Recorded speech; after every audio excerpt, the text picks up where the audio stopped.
بدر واقعا لگشان ویلی و ما در طویلو چی دا مسلمانانو دا فتح و دا کامیابی عظیم جهاد چی شوی دی نو دا دا رمضان پا دی میاش کی شوی دی او پا واللسم رمضان دا جهاد شوی دی دویم هجری و او دا انگریزی دا میاشت یولسم مارچ شپږ سوه څلېرویشتم کالو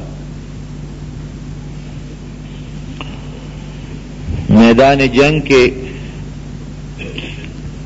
چې کله د حق او د باطل دا دواړه ډلې یو بل ته مخامخ شوې یو طرف ته نبی کریم صلی اللہ علیہ وسلم او دا غسر 314 تقریبا مرگریو بے کسا بے سوکا یو دا اللہ امدادیو شلیدلو جامو والا پشمیر یو سو توری او باقی ټول د کجورې ډانګونه کوتکې وې دوا سونه دي او یو خان دی خپیب لخپی دی خود جنگ د مسلمانانو مشری دا د دوارو جهان مبارک سردار کئی بل طرف تا د کافر لوی طاقت د دنیا په لحاظ د زرو کسانو مسلح لخکر وسو خان او 200 سونه هر یو سره توره زغر او نیزه ور سره په ظاهر باندې یو لوی طاقت او داغي مشری څوک کوي د جهان یو لوی کافر ابو جهل د مسلمانانو جرنیل نبی کریم علیه السلام دی او د کافر جرنیل ابو جهل دی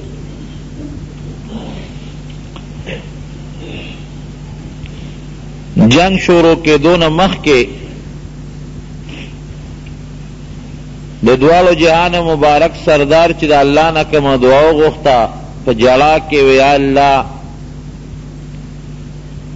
دا بے کس او بے سوکا شلیدلو جامو والا چیس د دنیا ساسره نشته الله ستا د دین د سربلندۍ لپاره میدان کې ما راوستی دی اللہ زدیر بے کس ہے ما گوری خوار نکے ما ذلیل نکے ما رسوا نکے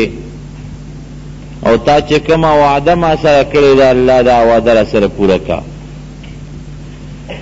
دا 314 مسلمانان میں پڑیر لوی محنت پیدا کردی او کدا ختم شو تر قیامت پورستا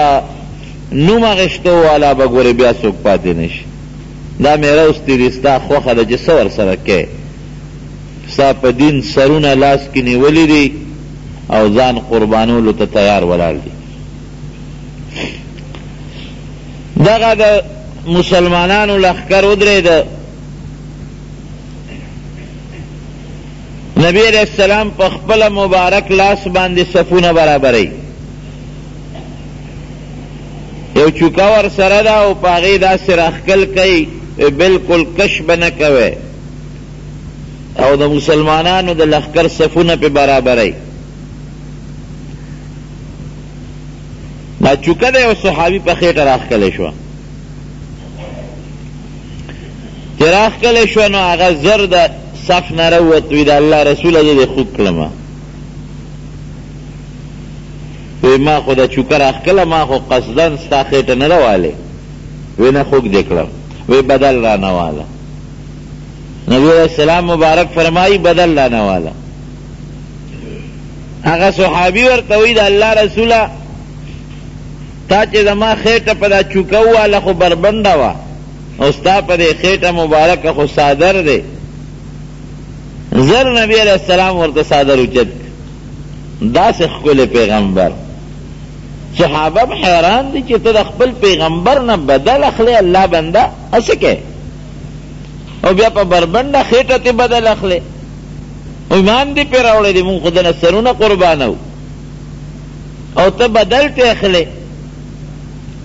لیکن نبی علیہ السلام فوراً لمن ورته اوچته کړه ها دا بدل واخله او چې لمن یې اوچته کړه نو هغه ورمنډه کړې او ورتر غاړه ورته هغه خېټه مبارکه ښکلولې شروع کړل وی دې دپاره مې دا چل جوړ کړه چې زه د نبي علیہ السلام په دې خېټه باندې د خپلې شونډې ولګومه په ژړا شو ورته صحابه خو به ځان قربانه او د نبي علیہ السلام نه نو پیغمبر علیہ السلام صفونه برابر کړل اخواته کافر په دوم دام کې ولاړ دی او شیطان هم د هغوی امداد له راغلی دی شیطان د یو قوم د مشر په شکل راغی انسانی شکل باندې ابو جهل ته وی تکړه شه مړه وی چې په توره پې غزارو نه کوي ګورې دا خو لږ غوندې کسان دي قرآن کې الله فرمایي چې د کافرو په سترګو کې مې په لومبي ځل باندې دا مسلمانان لږ ښکاره کړل چې دوی پوره ډاډه شي وی دا خو یو څو کسان دي وی نه په توره یې نه وهې جمدي به یې ونیسو مکې ته به یې بوځو او زه دې ملګری ما او زما د قوم 3,000 لښکر را روان هم دی دا شیطان ورته وایي د یو قوم په شکل دی 3,000 لښکر را روان دی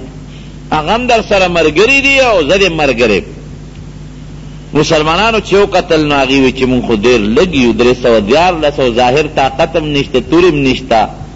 یو څو دي ډانګونو باندې د تورې مقابله څنګه وکړو او هغې خو 1,000 کسان دي صرف او نور هم ورله را روان دي الله فوراً قرآن حکیم کې آیتونه نازل کړل چې ګوره فکر مه کوئ دوی زر دي تاسو 314 زر فرشتې خو ستاسو امداد لره ورسېدلي د هغې د شمېر برابر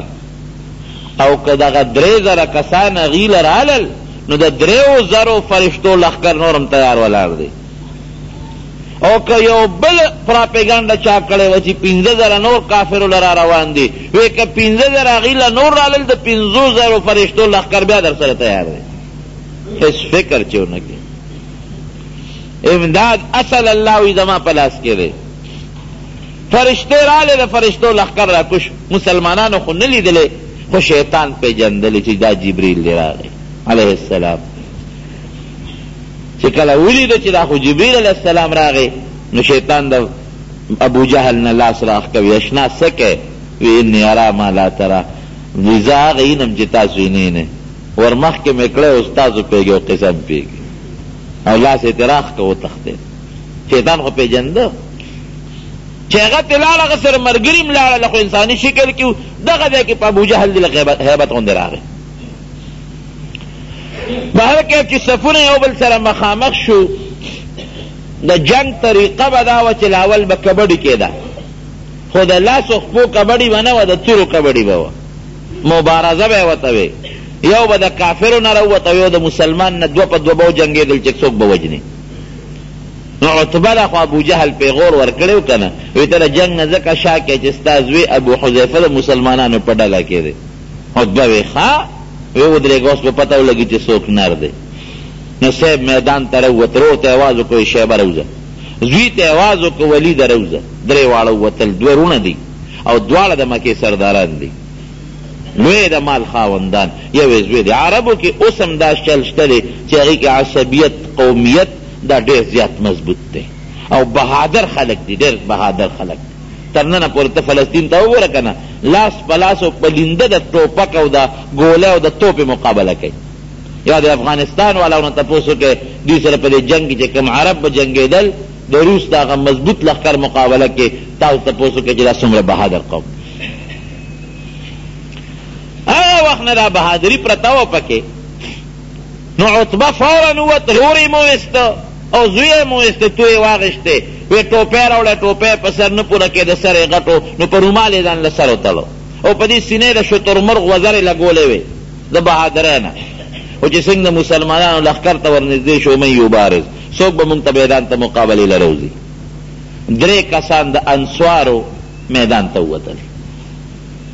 اوس هغیم قربانیږي، مهاجر نه انصار وتل چې موږ به د نبی علیہ السلام نه قربانیږو. عتبه ته تپوس وکړ ستا څه نوم دی؟ فلان کې انصاري فلان کې. وی تاسو واپس چې موږ له هغه خپل تربوران راوباسئ، مهاجر راوباسئ، تاسو زمونږ مثل نه یې. هغه چې کوم زمونږ د وطن نه درغلي دي هغه میدان ته کې. فورا نبی علیہ السلام آواز وکړه حمزه وځه خپل تره وباسي، ابو عبیده وځه دی د تره زوی دی، علي وځه میدان ته دی د تره زویم دی زوم یم دی. څوک دا ونه وایي چې ګنې پردي وجنې خپل پرېږدي، نه اول به خپله جنګېږي، پردي نه وجني په خپله. یو تره وویس حمزه رضی الله عنه، یو د تره زوی وویس، دوه تره زامن ابو عبیده ابن حارث ابن عبدالمطلب او یو علی ابن ابی طالب ابن عبدالمطلب، دوه تره زامن، یو پکې زوم هم دی او یو د خپل سکتره. درې واړه وځي میدان دویم درې دی هغه هم درې دی. عتبه دې تپوس وکړي ته څوک یې؟ وی د حمزه. وی دا بل څوک دی؟ وی ابو عبیده. وی دا بل څوک دی؟ وی دا علی دی. وی اکفاون کرامون، اوس زمونږ دا پلې خلک مونږ ته راورسېدل، زمونږ غوندې عزتمن خلک اوس مونږ ته مخامخ شو، زمونږ برابر اوس تاسو یې، مونږ غوندې عزتمن تاسو یې، اوس به پته لګېږي. غزارونه شروع شو، خو چې غزار سنگ شروع شو شیبه لګي شو د عتبه ته ور مخامخ شو. دا حمزه حضرت حمزه رضی الله عنه لګي شو عتبه ته ور مخامخ شو، ابو عبیده لګي شو شیبه ته ور مخامخ شو، او علي صاحب دا عتبه غزوی ولید ته ور مخامخ شو. حضرت حمزه رضی الله عنه عتبه خو چې څنګه په یو بل وارونه وکړل، بس عتبه هغه ځای راوغورځو مردار یې کړ. صحابه چغې کړې الله اکبر، لومبۍ ګټه الله مسلمان له ورکړه،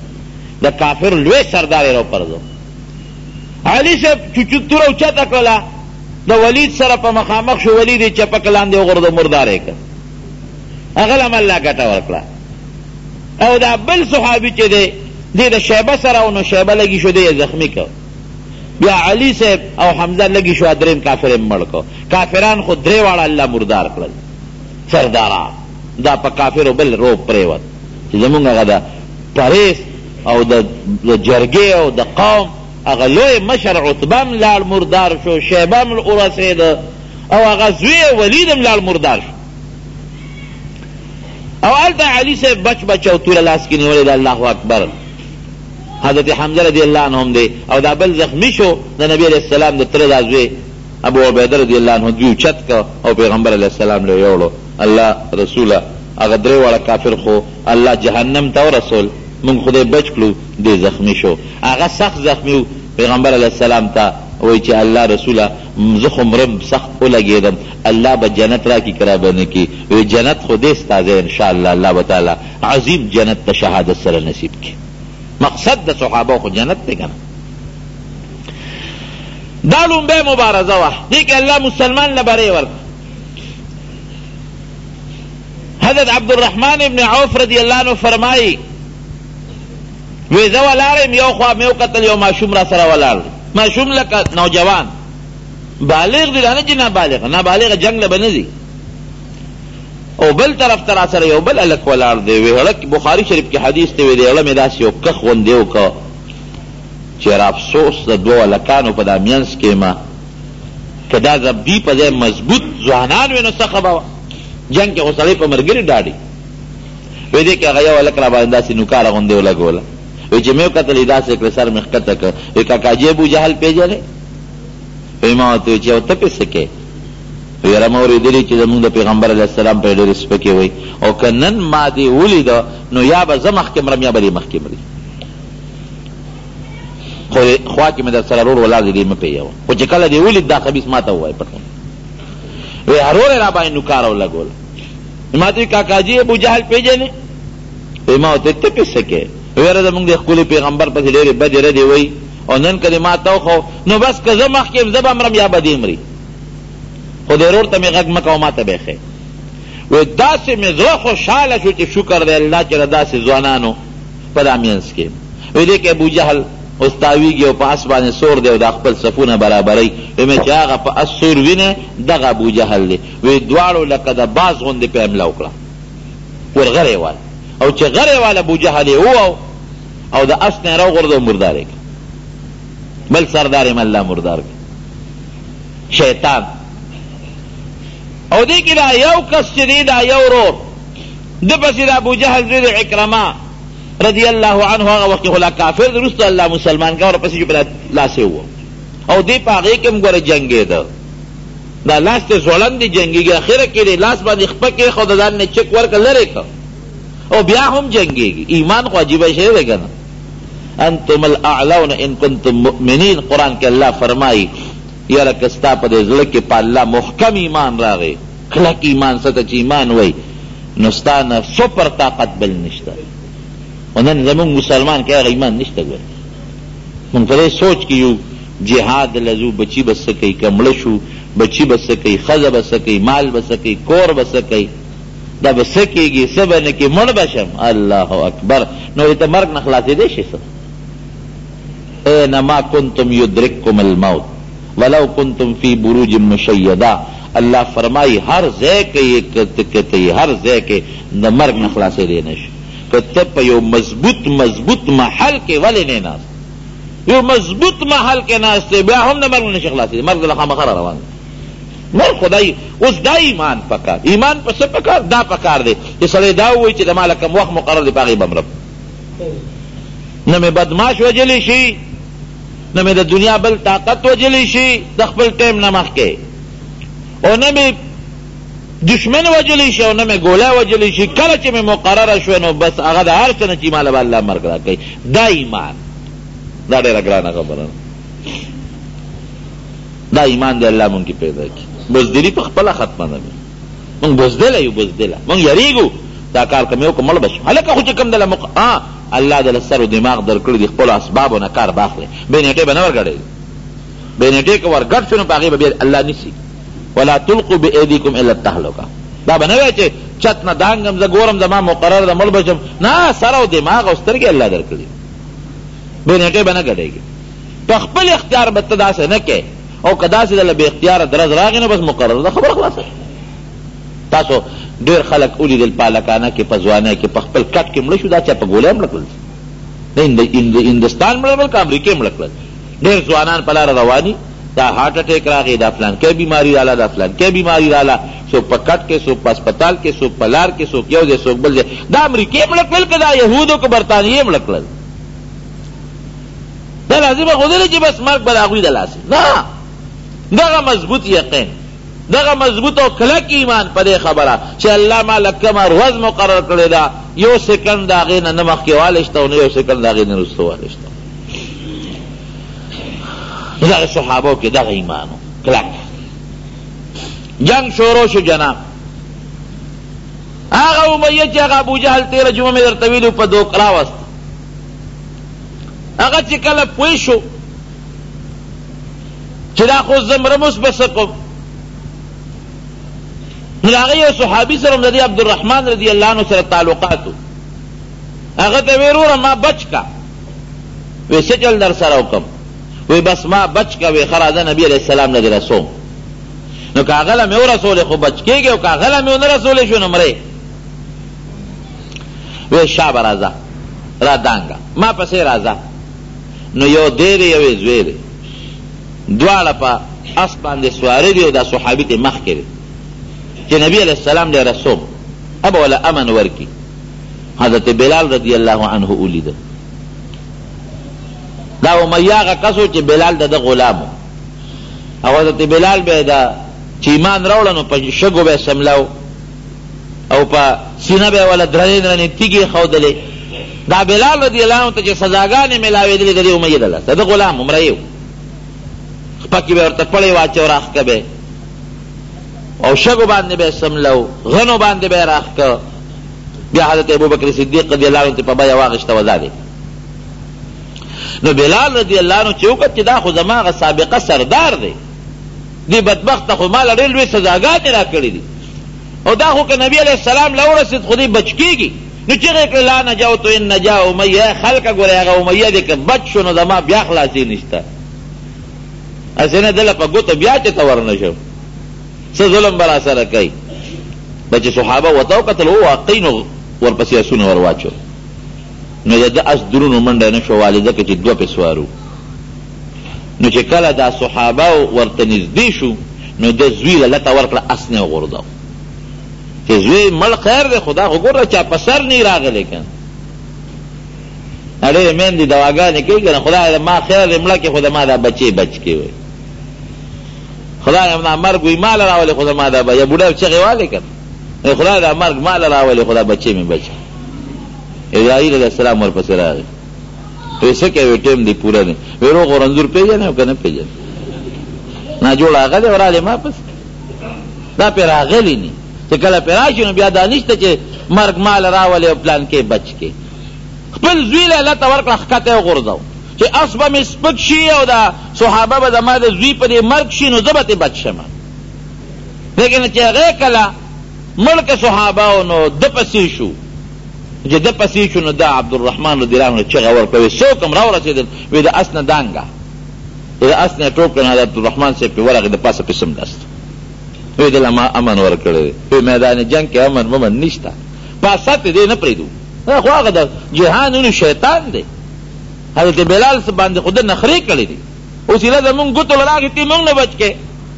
وی دا زما اشنا دی او بس دې به پرېږدی دی د پاسه پې بس ملاس دی هغه لاندې پروت دی عبدالرحمن رضی الله د پاسه پروت دی لاول ما مړ کړی بیا دې مړ کړي هغې وی چې دی خو د نه پاسي ده سره اوس څوک یو صحابي ودرېږي ما له چل راځي دی ډېر غټ و دا امیه هغه د لاندې نه پکې توره په دا خېټه کې ومنډله داسې پکې وړقوله لاندې نه هغې سره د عبدالرحمن رضی الله د خپه مبارک هم لږه غوندې یو پوټې زخمي شوه بس په هغه ځای باندې مردار کو یو صاحب هغه د خدای دشمن هم مړ کړو ډېر هم ښه وکړل او پکې فرشتې جنګېدلي دي خو صرف د مسلمان د ډاډ دپاره چې مسلمان له ډاډ ورکړي نور یو فرشته له ټولو کافرو دپاره بس ده دا نه مسلمان د ډاډ دپاره یو صحابي فرمایي وی د یو کافر پسې وم انخته وم وی ناګانه یو اس زمانه مخکې شو یو شاه سوار او هغه غزار پې وکړه او هغه کافر زما د تورې د رسېدو نه مخکې پرېوته مردار شو او خپل هغه اسو اواز یې ورکړه هغه اس ته چې اقدم خیزوم ای خیزوم ور مخکې شه نبی علیه السلام وفرمیل دا جبریل او دا خیزوم د اس نوم دی او صحابه فرمایي وی مونږ به خپل مړي او دا فرشتو مړي پېژندل کم چې مونږ والیو نو د هغې نه به وینې به دی زخمي به او کم چې فرشتو په چابکونو والیو نو په هغې باندې به شنه او سره داغونه به مردار به پراته رب العالمین مسلمانانو له فتح او کامیابي ورکړه داسې کامیابي الله ورکړه چې اویا کسان کافران او غټ غټ سرداران د کافرو مردار شو اویا یې وتړل لاسونه یې وله وتړل گرفتار شو او د مسلمانانو نه 14 کسه شهیدان شو 6 پکې مهاجرو 8 پکې انصار اوس هم د هغوی قبرونه د بدر په هغه میدان کې شته دي زه خپله ورغلی بدر ته لاړم هغه چې کوم ځای کې د نبي علیه السلام مبارک سفر و اوس په هغې یو ډېر عظیم الشان جومات جوړ دی المسجد العریشي په د پاسه کتبه لیکلې ده مسجد عریش ورته وایي عریش سفر ته وایي چې دې کې د نبي علیه السلام سفر و ډېر عالی شان او مزیدار مضبوط اعلی جومات دی او چې کوم ځای به مسلمانان طرف و هغه معلوم دی چې کوم ځای کې کافر و تاسې مخامخ نو ما تپوس وکړم هغه شهدا کوم ځای دي ورلم دیوال ته ګیر چاپېره ته و جنګلې ته ته وې دیوال هم ته ته و نو یو بوډا بابا و د هغې څوکیدار و خادم و هغه وړه غوندې کوټه و هغه له ورلم ما یاره دا دروازه ته ګیټ نه کولاوی چې مونږ د شهداو د مزارات ووینو هغه غصه شو وی نه دا مونږ نه کولاو خو زه چاپې کړی وم نو ما داسې یو 50 ریالو نوټ راوویسته ګلاس کې مې وله کېښود مې ښځه بابا دا واخله سلام علیکم وی ته ودرېږه زه کولاو به کو درته مې دا پاکستاني مصیبت دلته هم را رسېدلی دی او ما خو یې زه پرېږده شهداو زیارت به پې نه هغه دروازه یې راته کولاو کړه ورېږه خلک لاړ شي خلک لاړل دروازه یې راته کولاو کړه زر راپسې بنده کړه نو د 14 صحابه کرامو قبرونه دي او د پاسه پې کتبې لګېدي په سعودي کې د مکې مکرمې مقبره ده او که د مدینې منورې مقبره ده د یو صحابي په قبر باندې دا لیکل نشته وړه وړه قبرونه او صرف د بدریینو صحابهو د قبرونو سر ته داسې یو لوی بورډ لګېدلی دی او هغې لاندې قبرونه دي او د هر یو قبر د پاسه د هغه صحابي نوم لیکلی شوی. او یا کسان مرداران شو او یا کسان لاسونه وتړل، لوی لوی سرداران. او مسلمانانو کې 14 شهیدان شو، 4 مهاجرین او 8 انصار هغه دفن کړل. او چې کوم کافرو او یا کسان مرداران هغه په د بدر یو لوی کویو، اوس هم په افغانستان کې یو ځای بل دی شته لوی کویو ډېر ژور، هغې باندې به په څاروو باندې به پړې تړلې وه، بورقې به یې ترې ایستلې، په هغه کوي کې هغه ټول ابوجهل او نور ټول بلاګان په هغې کې وغورځول. یو امیه و هغه نه شوړی چې وړه به یې نو د خپه خطا هغه رجېده، نو په هغه یو مغه د شګې ور واړولې. 3 ورځې نبي علیه السلام د بدر په دا میدان کې دا جنگ د ختمېدو نه پس هم ایثار 19 رمضان باندې دا جهاد شوی. 3 ورځې دا نه چې ګنې جنگ مې وګټه ګنې ځم به نه، 3 ورځې بیا هم په هغه میدان کې ایثار. غنیمت یې ځان سره راوړو او یا کسان قیدیان یې مدینې منورې ته راوستل. په مدینه منور کې یو لوی جشن و او الله تعالی دا ثابته کړله چې بې د سر و سامان نه او په تش لاس باندې چې زه چاله ګټه ورکوم نه ورکولی شم. دا حقیقت دی ګوره، چې د 314 او چې د 1000 کسان، چې د مسلح او چې د غیر مسلح لښکر. دا او یا کسان چې راوستل نو دا یې په مختلفو صحابو باندې تقسیم کړو، چاته لاسونه ورله تړلي. مشوره شروع شو چې دې سره څوک. نبي علیه السلام سره ملګرو کېناسته او دا مشوره ده چې دی او یو کسانو قیدیانو سره څوک. بعضې کسان دا مشوره ورکوي چې صاحب پرېږدو، خو زمونږ تربوران دي او لویه سزا م وله ورکړه، یو احسان به پې وکړو. حضرت ابوبکر صدیق رضی الله عنه فرمایي چې د الله رسول زما خدا رای ده چې دوی به پیسې به تېوالو پرېږدي، پیسې به زمونږ په کار شي، جنگی ساز و سامان به پېوالو. حضرت عمر رضی الله عنه غلی خاموش ناست دی. نبی علیہ السلام ورته فرمایي عمر ستا څه خیال دی، ته خو څه نه وې؟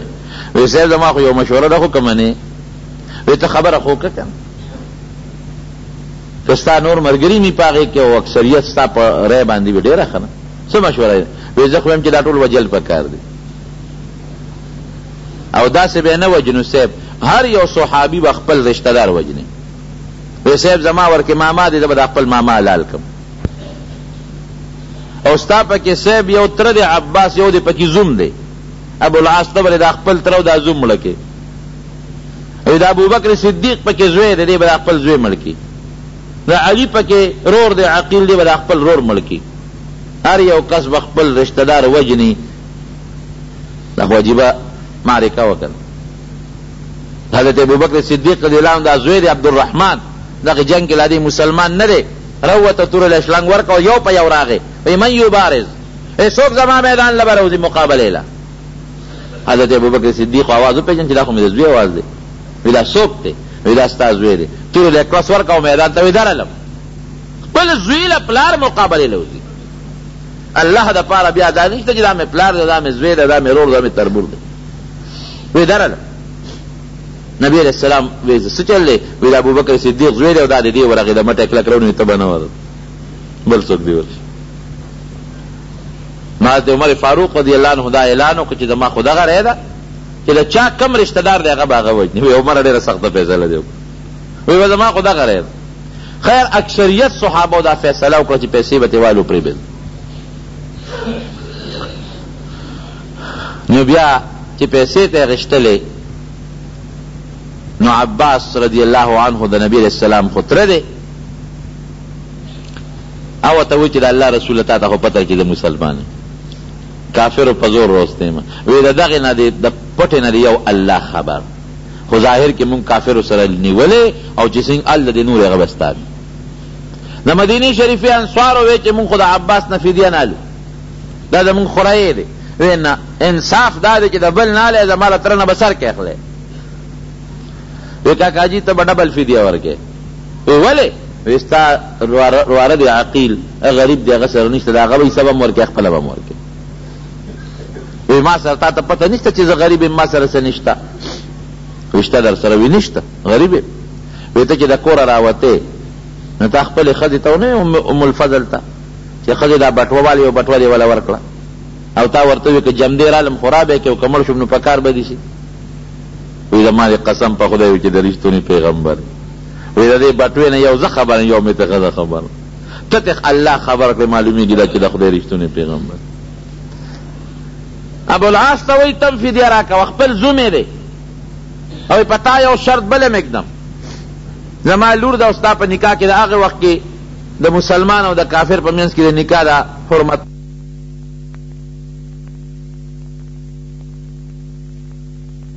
په نکاح کې د هغه وخت کې د مسلمان او د کافر په منځ کې د نکاح د حرمت نو تا باندې دا شرط چې ته کله ورسېږې نو زما هغه لور به ماله راولېږي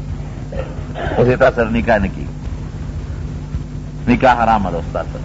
تا سره پاتې کېدل حرام دي اوس به راولېږي او فدیه به راولېږي نو ډېره ښه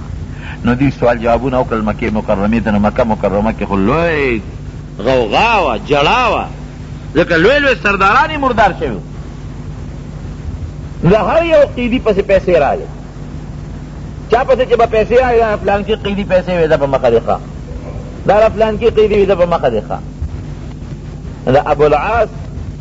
دا وروسته بیا مسلمان شوی دی رضی الله عنه دغه وخت کې دا کافر د هغه چې کله فدیه راغله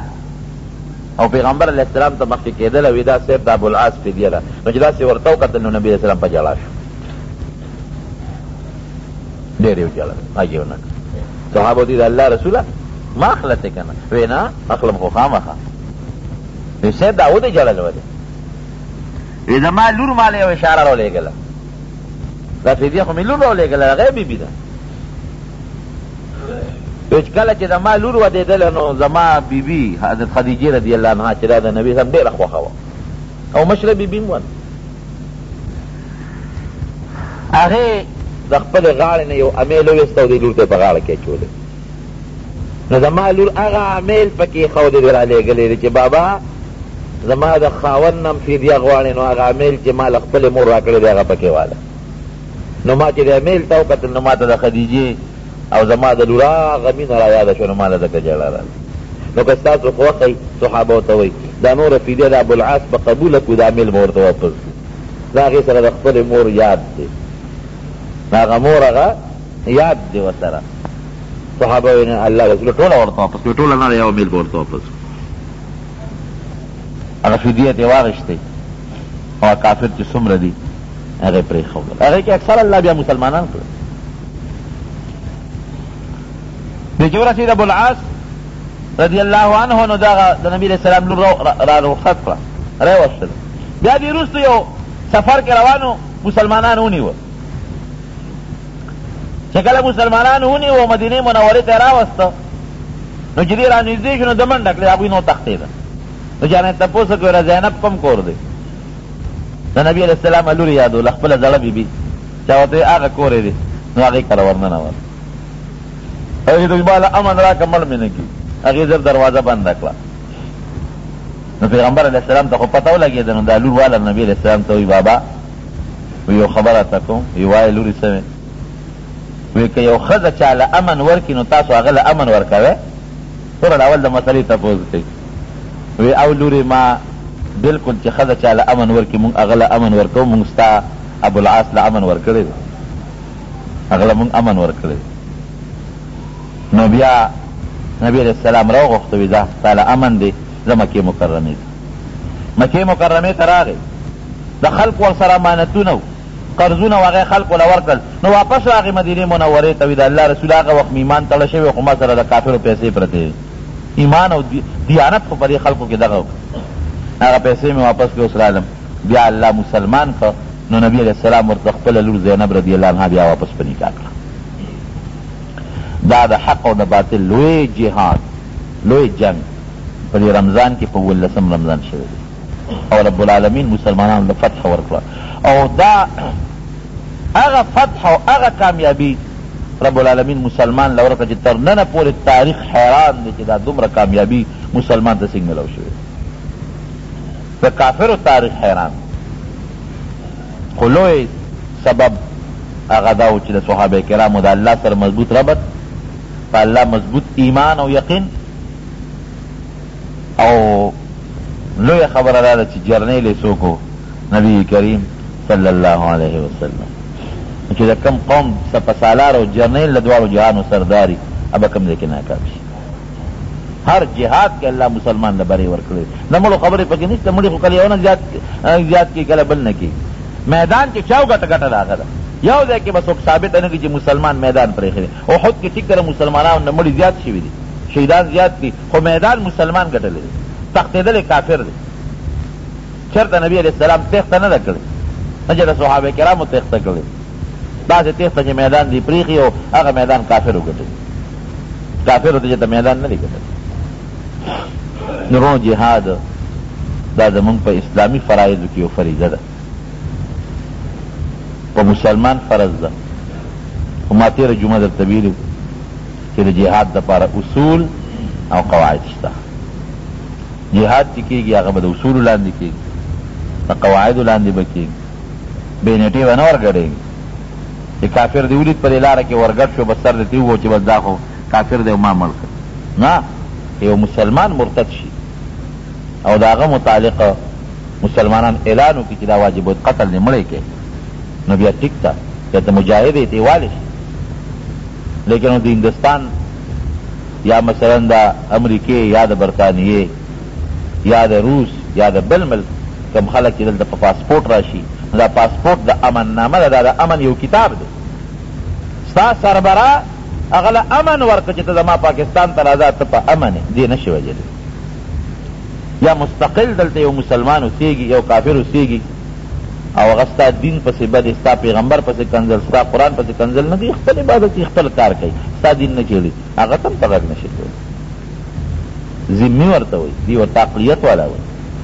ما درته ویلو چې څنګه په موږ د دې خپل جومات حفاظت فرض دی، لازم دی. دارنګې د کافرو د عبادتخانې حفاظت هم در باندې لازم دی. د خپلې مدرسې حفاظت چې څنګه کوې، دارنګې نبي علیه السلام نه فرمایي دماؤهم کدمائنا و اموالهم کاموالنا. کم کافر چې هغه د مسلمان په وطن کې اوسېږي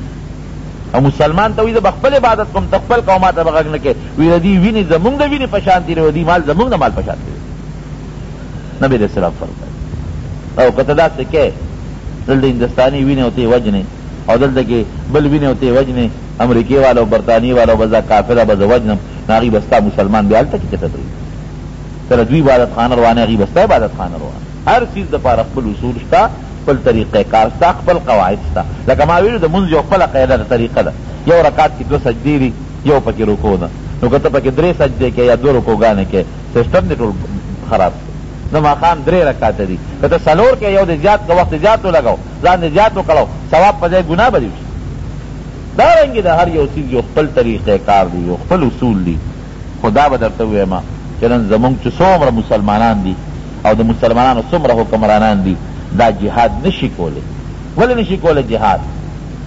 دی په مادیاتو کې، په پیسه کې، په دولت کې د امریکې او د برطانیې او دغې کافرو ځان محتاج کړي. دوی سوال او خیر د امریکې نه غواړي، حالانکه سوال او خیر به د رب العالمین نه غواړي. کم یو چې ستا مشر راشي، هله به د هغه دلته کې نوکه په خپل ملک پاکستان کې لګي، په عربو کې به یې لګي چې دی لاړ شي او د واشنگټن او د وایټ هاوس او د امریکې او د بش سلام وکړي. او زه دا نه ده پکار، پکار دا ده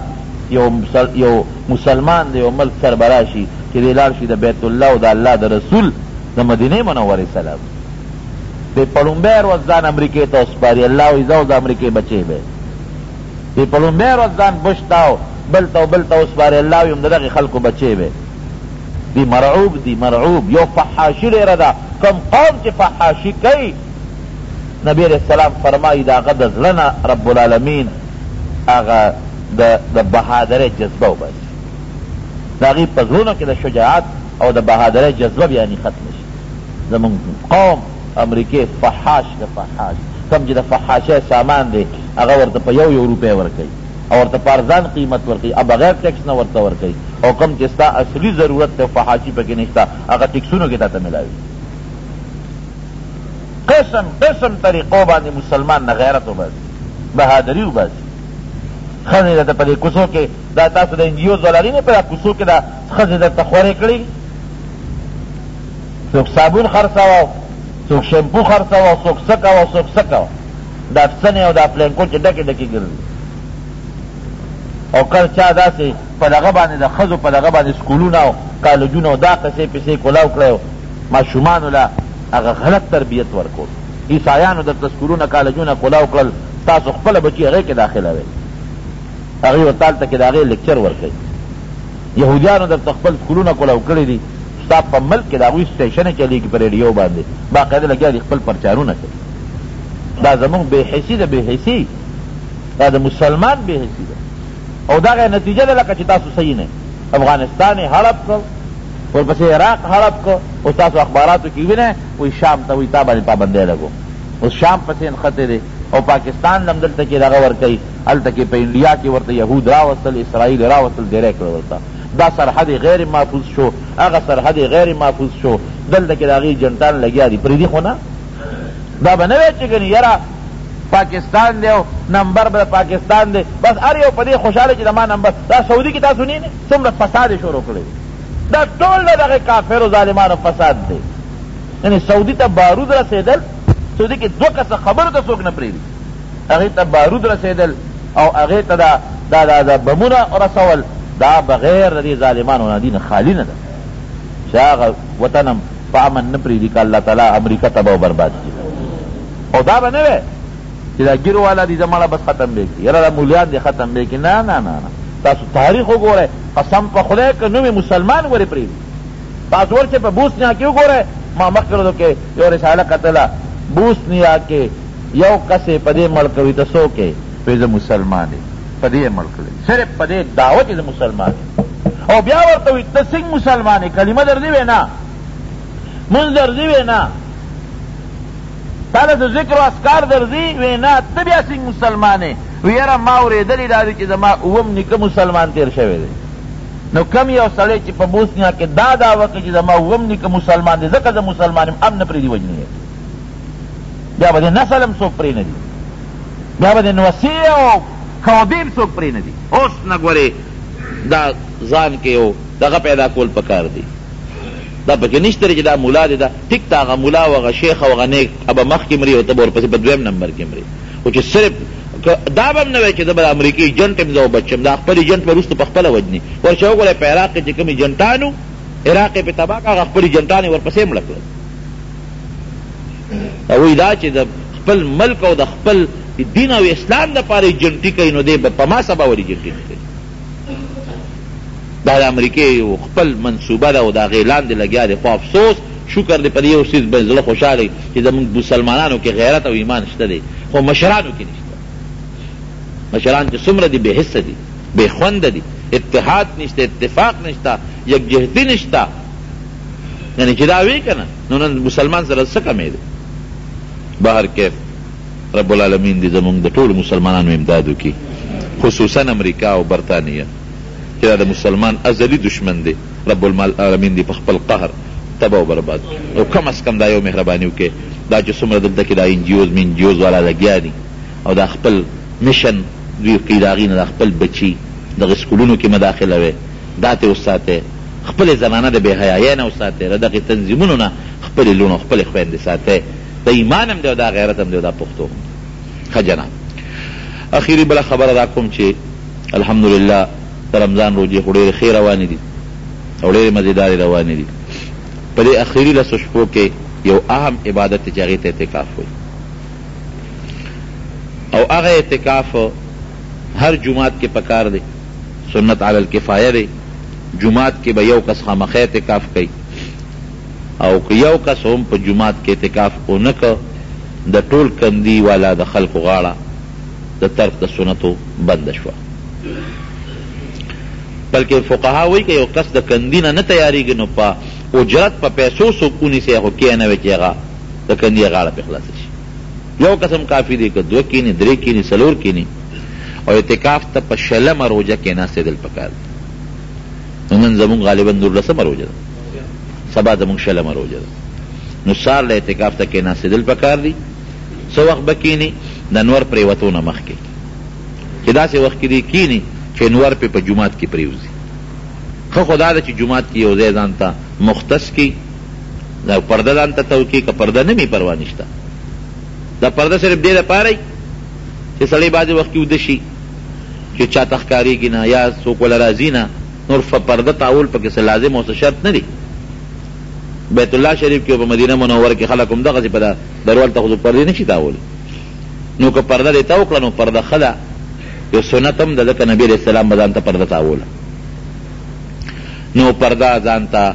تو کا او پکې کېنه او نیت دا وکړه د اعتکاف. دا 10 ورځې پکې شرط نه دی.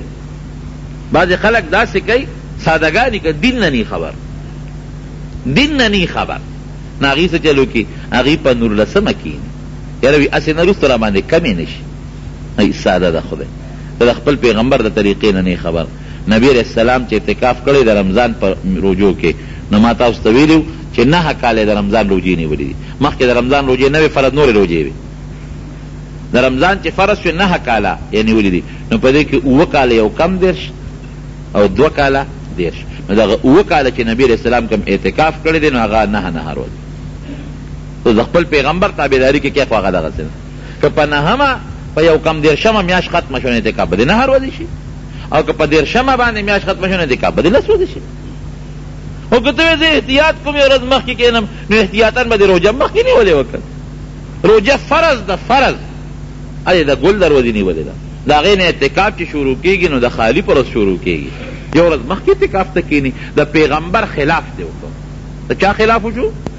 ولې؟ ځکه نبي علیه السلام به په 20 روژه کېناستی ده، ته په 20 کښېنه ناستې، په 19 کښېناستې. ظلم دی وکړو. ما خو وې د ماښام 100 رکعته 3 دي، یو سړی وي دې 4 کو، الله به ښه خوشحاله کړم، نو ثواب په ځای د ګناه وګټل. 4 نه شي کولی. اصل څیز په دین کې د خپل پیغمبر د طریقې تابعداري ده،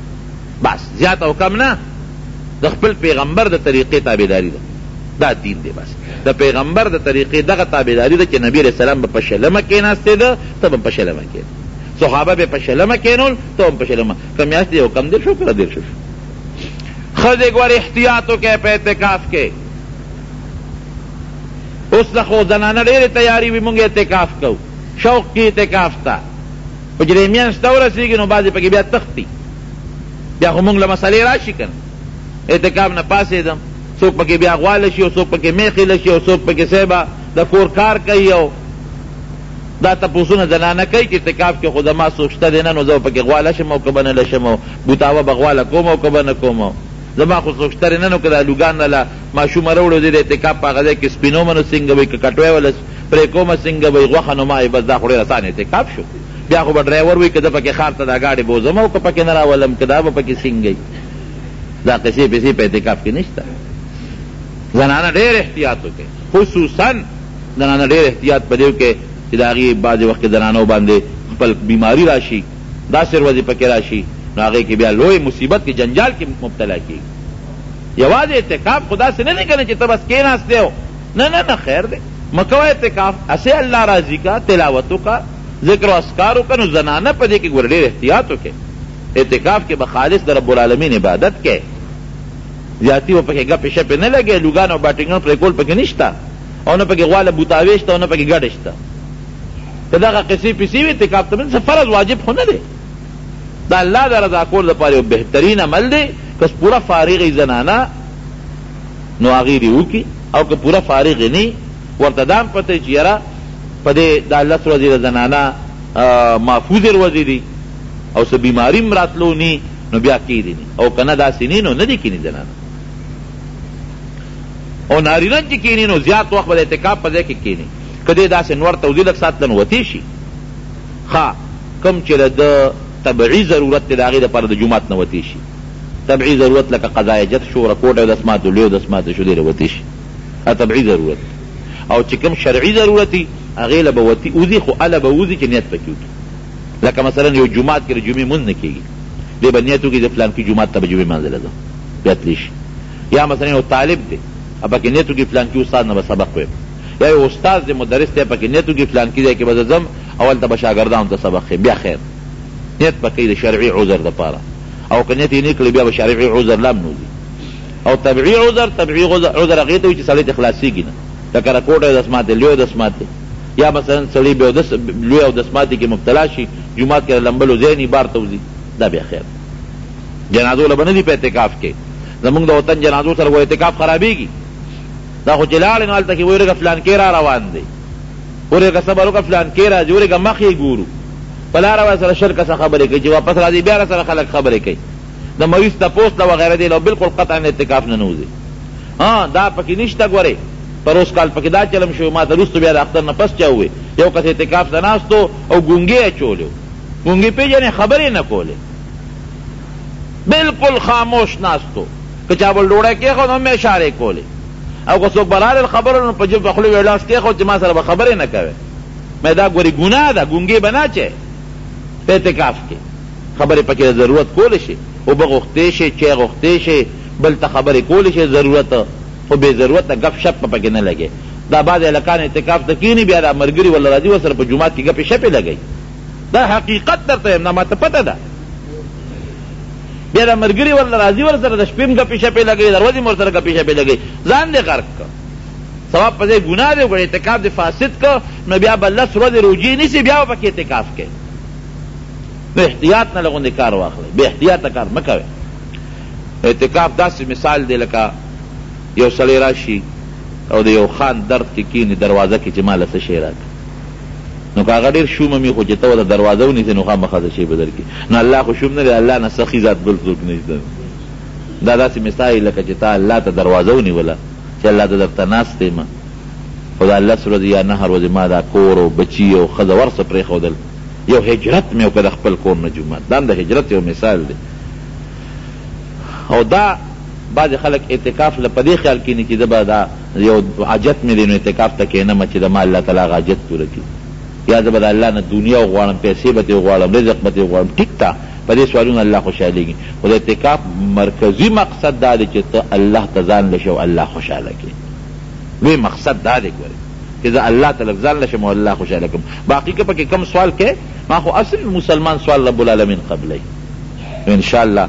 سار له د خالي ورځ ده او هر جماعت کې الحمدلله زمونږ کلی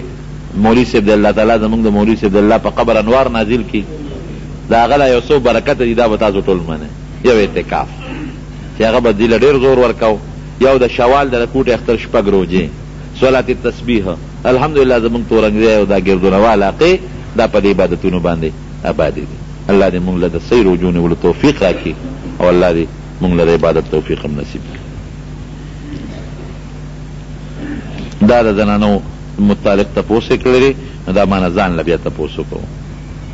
بانډه کې د جمعې مونځ نه پکار، جمعې مانځله لوی کلي ته یا ښار ته تلل پکار دي. او که ته وایې چې خلک یې کوي نو کول خو پرېږده. یو سړي وایي ما په ډیران مونځ کوم کېده، یو ستا کېدل دي او د خدای کېدل دي. د رمضان اعلان نو شوی او مونږ رمضان روجې نیولې دي، ولې اعلان نه شوی؟ مونږ په جمعو کې اعلانونه کړي، تا به نه اورېدلې. په اعتکاف کې د یو جومات نه بل جومات ته جمع راتلل نه، هغه جومات کې به اعتکاف کوي چې کوم کې جمع مونځ کېږي.